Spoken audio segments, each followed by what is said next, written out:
sa kopeerid seal nüüd? See on masin ja masin kopeerib ise. Sa kodus ka ei vahi külmkapi kõrval silm punnis, et kas ikka külmetab. Ma ei tea, ma ei ole ammu koju jõudnud. Kontori õhk. Noh, tšau sulle ka. Tšau. Kas ma võiks äkki täna varem? Tütrel sügiskontsert. Ja see juba käib, aga ta on päris lõpus. Ta pannakse alati lõpust. Ma ei jõua kunagi õigel ajal. Ta on teine liblikas. Personalijuhina ütlen, sul on täielik õigus. Miks ei jõua? Keegi keelab või? Ja, aga ma mõtlen, et ma tuleksin siis hommikul varem. Ma jõuan selle kõik hommikul ära lõpetada. Personalijuhina ütlen, et sul on täielik õigus. Mina väga tahaks lasta sul minna. Liblikas on nii ilus loom.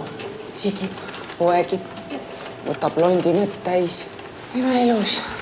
Nägemist.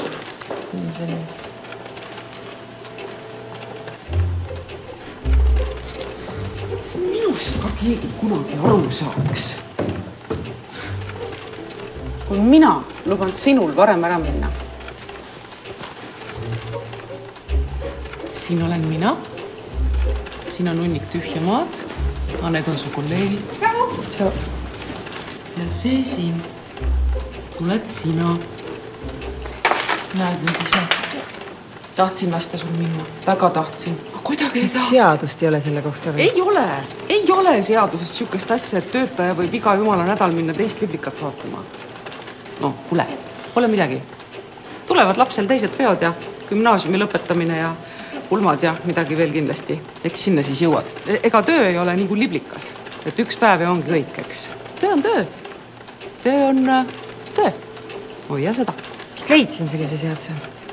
Ta läheb kohe lavale. Ei ole, kuulge. Ei. Ei ole mingit seadust. Kui leiate mulle mingi seaduse, kohe lasen minna. Kopeeri nüüd. Ega masin on masin. Ega inimene masina vastu ei saa.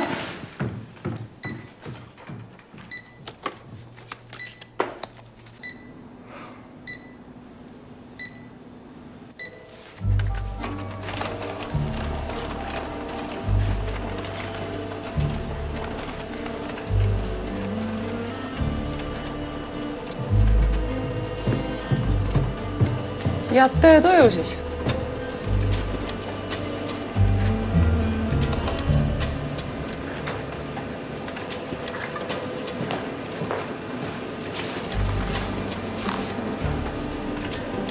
Mina personalijuhina võin sind ära visata, sest seadus on selline. Lastevanemaid peab töö ja pereelu ühildamises aitama.